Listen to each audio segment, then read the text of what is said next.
ব্রাজিলের তেরেসোপোলিসের গ্রানজা ক্রোমারিতে লেগেছে উৎসবের হাওয়া। হেক্সা মিশন সামনে রেখে আনুষ্ঠানিক ক্যাম্প শুরু ব্রাজিলের। সব আনন্দের কেন্দ্র জুড়ে একজন, নেইমার। 2023 সালের অক্টোবরে সবশেষ ম্যাচ খেলেছেন ব্রাজিল জাতীয় দলে। এরপর থেকে ইনজুরির কারণে বাইরে ছিলেন 34 বছর বয়সী এই তারকা। ব্রাজিল জাতীয় দলের সর্বোচ্চ গোলদাতার দলে ফেরার দিকে তাকিয়েছিল পুরো দুনিয়া।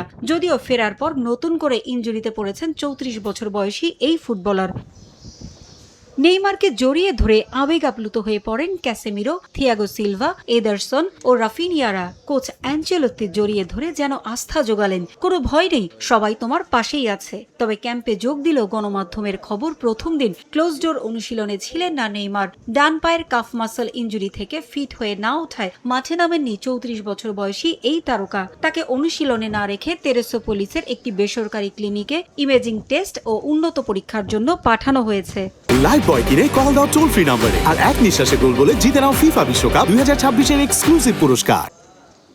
কোচ কার্লো অ্যাঞ্চেলোত্তির কড়া হুঁশিয়ারি নেইমারকে নিয়ে। জাতীয় দলের মেডিকেল বোর্ডের পূর্ণাঙ্গ মূল্যায়ন না হওয়া পর্যন্ত নেইমারের ইনজুরির কোনো আপডেট দেয়া হবে না। নেইমারের কাফের ফোলা অংশ নিরাময় হতে স্বাভাবিক সময়ের চেয়ে কিছুটা বেশি সময় লাগতে পারে।